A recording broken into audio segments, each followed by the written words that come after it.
Bonjour et bienvenue dans cette vidéo. Aujourd'hui, je te parle du dialogue interne et qu'est-ce que ça provoque, comment est-ce que tu peux t'en libérer et comment en fait tu peux passer d'un saboteur à ton meilleur allié, à ton meilleur coach. Tout d'abord, c'est quoi cette petite voix dans la tête? Tu sais, c'est toi qui discutes avec toi ou des voix que tu connais, ça peut être celle de tes parents, d'un membre proche qui peut être hyper soutenante ou bien à tout moment peut t'éloigner de ce que tu as vraiment envie de faire. C'est celle qui, quand tu as décidé de méditer, va te dire «Ah, tu sais, tu as encore toute la vaisselle, des choses à ranger et puis ça serait quand même plus productif de quand même te remettre derrière ton ordinateur et te faire tous les emails auxquels tu n'as pas encore répondu, plutôt que de prendre le temps de simplement retrier l'information par une bonne méditation, revenir plus plein d'énergie. Pourquoi ça se fait? Peut-être c'est déjà par là qu'on va commencer, c'est que notre cerveau il a plusieurs fonctions. Une de ses fonctions, c'est celle de la mémorisation. Et oui, ton cerveau, il est là en fait pour te protéger. Il n'est pas là spécialement pour te rendre heureux ou pour atteindre des objectifs que tu as décidé de mettre sur ta liste.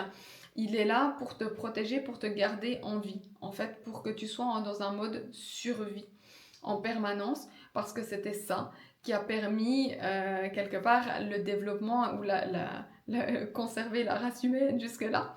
Donc, il est là pour que quand tu apprends des éléments qui te sont déjà arrivés, tu puisses le refaire. Tu peux prendre un numéro de téléphone, tu vas le répéter en boucle dans ta tête. Si tu veux apprendre et savoir la plaque d'immatriculation pour pouvoir aller payer ton parking, qu'est-ce que tu vas faire entre ta voiture et le rodateur dans lequel tu vas insérer ta monnaie?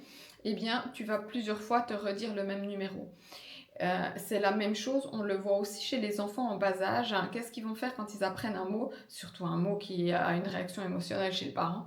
Ils vont le répéter en boucle pour ne pas l'oublier. Alors tout est bien et tout est normal jusqu'au moment où cette même rumination, elle te réveille à 3 heures du matin en disant tu sais dans cette discussion, t'aurais quand même pu dire et là tu refais la discussion encore et encore. C'est la même chose que quand en pleine journée, au lieu de pouvoir te concentrer tranquillement sur ton travail, tu rejoues la discussion que tu as eue, je sais pas, avec ton conjoint, avec une amie, à un autre moment. Et ça, c'est beaucoup moins approprié parce qu'automatiquement, ça va te prendre ce que je vais appeler de la bande passante. Ton cerveau, il peut traiter entre 5 et 7 informations au même moment.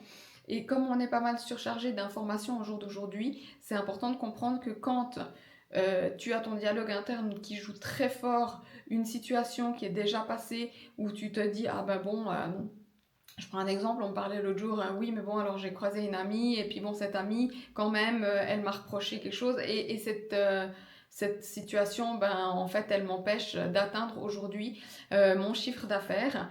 Pourquoi m'empêche? Parce que je rejoue encore une fois, puis je me dis, ah mais c'est vrai, j'aurais pu lui dire ci, puis j'aurais pu lui dire quand même bonjour, et puis à ce moment-là, je ne l'ai pas vue, et puis quand même maintenant, elle me fait la gueule. Et tout ça, en fait, ça vient de la rumination. Et cette rumination-là, c'est quelque chose qui est contre-productif, c'est quelque chose qui va être fatigant à la longue, c'est quelque chose qui va aussi t'emmener à te démotiver ou à te désengager. Ça peut aussi créer quelque part un cercle de doute. Et quand on doute, ben, on procrastine, on met de côté, ce qui est vraiment important. Si on va dans l'extrême, ça peut créer de l'anxiété, voire des crises d'angoisse, à force de se répéter toujours dans sa tête des choses un peu négatives. L'autre fonction de ton cerveau et pourquoi il fait ça, c'est le si. Le si, le mode si, c'est simplement pour commencer à prévoir, imaginer des scénarios pour pouvoir anticiper. Encore une fois, quand on anticipe, on est prêt aux éventualités qui peuvent se passer et là encore une fois, ça te protège. Maintenant, c'est ultra utile pour préparer une présentation, une intervention. Même pour cette vidéo, aujourd'hui, je l'ai préparée avec toutes les choses que j'avais envie de te dire pour te laisser une empreinte et avoir un dialogue le plus clair possible ou qu'en quelques minutes, parce que je tiens à faire des vidéos qui restent, on va dire, digestes, tu puisses avoir toute l'info dont tu as besoin. Maintenant, c'est plus compliqué quand tu repasses en boucle des choses qui pourraient se passer dans le futur avec un mode si je décide, je sais pas, j'ai un objectif, ça serait de me mettre à mon compte si j'ai pas assez de clients, si. Alors, ça peut t'anticiper certaines choses que tu dois faire et jusque-là, c'est OK. Et maintenant, si ça t'empêche d'aller en avant, tu sais que tu es dans un cycle qui est plutôt négatif ou contre-productif contre toi-même. Aujourd'hui, j'ai envie de t'amener des solutions concrètes parce que ces dialogues intérieurs, on les a tous, c'est des modes de fonctionnement de nos cerveaux. Maintenant, on a aussi la possibilité de donner une direction au cerveau et c'est vraiment comme ça qu'il fonctionne. C'est pour ça que souvent on parle d'objectifs. Et quand on donne un objectif, c'est là qu'on va commencer à pouvoir trier l'information, ces fameuses 5 à 7 informations, sur ce qui fait du sens pour pouvoir atteindre ce but, cet objectif. Et quand on parle d'objectifs et de direction avec le cerveau, on a tout un set d'outils qui te permettent d'arriver là. Je vais te parler aujourd'hui de 4 voire 5 outils que tu vas pouvoir, avec lesquels tu vas pouvoir jouer. Et si tu as besoin d'aller plus loin, je vais te préparer un guide que tu pourras demander sous cette vidéo en commentant guide. Donc la première chose que j'avais envie de te dire dans les outils, c'est de commencer par déjà observer cette voix intérieure.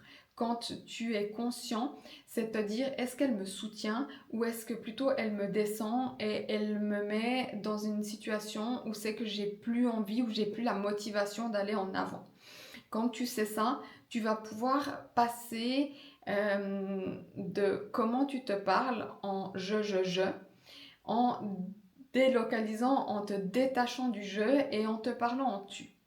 Pourquoi? Parce que quand tu te parles en tu, c'est un petit peu comme si tu parlais à ton meilleur ami ou quand tu parles en tu, l'habitude qu'on a, c'est de parler à un ami, à un enfant, à un conjoint et je pense que tu le sais, mais on a tendance à être beaucoup plus aimable, accueillant avec ce qui se passe pour l'autre qu'avec ce qui se passe pour nous.